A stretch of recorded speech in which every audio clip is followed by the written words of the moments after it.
Thank you very much. I'm from the government and I'm here to help. Famously, the 9 most terrifying words in the English language. It's actually 11 if I'm is 2 words. That was, of course, Ronald Reagan in 1986. I think no discussion under this title of the role of the state can ignore the fact that at the moment the state is massively imperiling our society and our financial stability at this point. And I know I'm a scratched record on this, but I'm right. So I don't care if I'm a scratched record. It's not just that our debt is more than 100% of GDP. It's that interest on our debt is 120 billion quid a year, twice what we spend on defence, more than we spend on schools, which of course is completely immoral. There's no one at the top of government who instinctively understands how financial markets work with serious experience. The Blairites had serious people near the top of government, people like Evan Davies, people like the late Derek Scott, very experienced market practitioners who knew their onions and who the Prime Minister of the day made sure were in the room to fight the infantile fantasists that were also at the top of New Labour when it came to public spending. At the moment, the 6th biggest economy in the world is run entirely by infantile fantasists with no understanding of financial markets.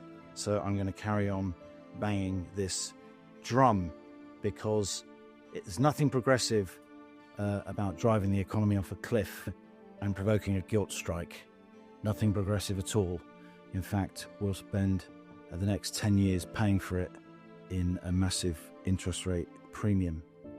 There are now 35% more civil servants than there were in 2016, despite the apparently productivity boosting effects of email and working from home. Yeah, whatever.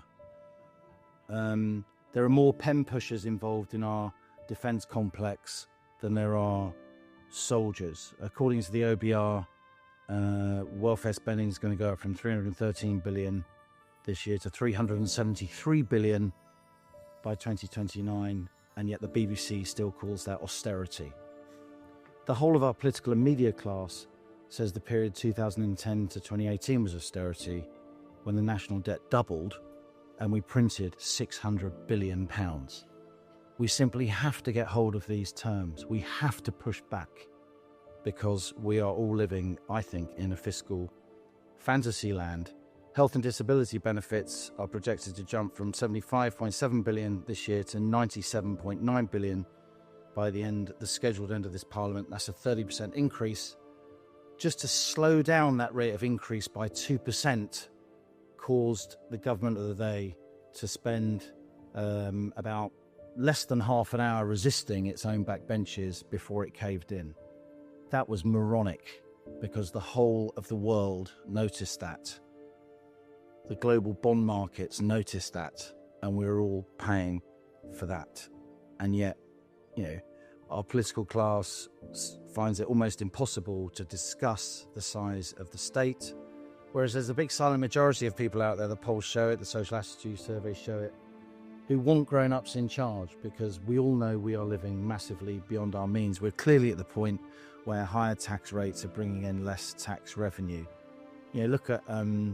Look at tobacco duty, which Catherine Bride in the front row has done a lot of work on. Plunging tobacco duty rates because, it costs you 50 quid if you want to buy 60 fags, for the weekend, for you and your friends, of course. CGT went up in October. CGT revenues are down sharply. Why? Because no one's selling anything, stupid, as if they would. The stamp duty increases have absolutely kiboshed the housing market. VAT on independent school fees, which would have been illegal in the EU that you wanted to sort of stay in care, of course, is leading to many, many, many school closures, which means you're getting less money from independent schools because they don't exist to the extent that they did. And you're having to take all those independent school exiles from the independent sector to the state sector. The best thing the government can do is get out of the way while providing minimum regulation, contract law, and lots of training, as Hillary rightly said, vocational education. A lot of regulation, ladies and gentlemen, is encouraged by the CBI, which is, sorry if anyone from the CBI is here, which is not a business institution. It's an anti-business institution. It's an anti-competitive institution because it's all about big businesses ladling regulation onto the situation so small guys can't come through and take them on. That's actually what's happening. That's why they all wanted us to stay in the EU, because it was all about very, very expensive regulation that costs you millions of pounds every year to comply with, while tying up endless graduates in meaningless tasks. That's what regulation is. Of course, we need some regulation. It needs to be smart. It needs to be tersely written. It needs to be easy to comply with. And there needs to be massive penalties for not complying with it. That's how it should work. The state can do some good things, as I've said. Training. It can catalyse research. It can catalyse social house building, which, as I've argued in Home Truths, is absolutely vital, because the alternative to lots of social house building is a housing benefits bill that's now £32 billion a year. So the state can catalyse the building of those houses. They can then go on the national balance sheet. We can have some resource accounting, and you can actually, the revenues from them can flatter the fiscal accounts rather than costing us money, which massive housing benefit can't. The state can make its own land available, even on long, 1,000-year leases, to private sector builders, particularly small private sector builders who build quickly because they need the cash flow. So the state can do very, very positive things. But why can British Steel not compete? Because the state's all over the energy sector, making it ridiculously and stupidly expensive. Why did 2008 happen? Not because of there was too much capitalism, but because there was too little, because there was a massive moral hazard in place, the term that Phil used so eloquently. And that meant that no one had any incentive to own up to valuations that were real, and so capitalism got a terrible name after that. But it wasn't because there was too much capitalism. It was because there was too little, and financial markets had completely unrealistic valuations because they knew the state would step in. Why is the economy not growing? Because taxation is so high. Look at what's happened to hiring since that NIC rise was even announced in October. Every single month, hiring has plunged. And then when it actually happened in April, hiring went down even more. It's very, very hard to get actual payrolls to fall outside of a recession. But Labour's managed this, and that's clearly where they are sending us. And it's pure, pure ideology. Even Rachel Reeves, who's a paragon of fiscal virtue compared to the people who surround her. It's a bit like Gary Lineker leaving Match of the Day. We should be careful what we wish for.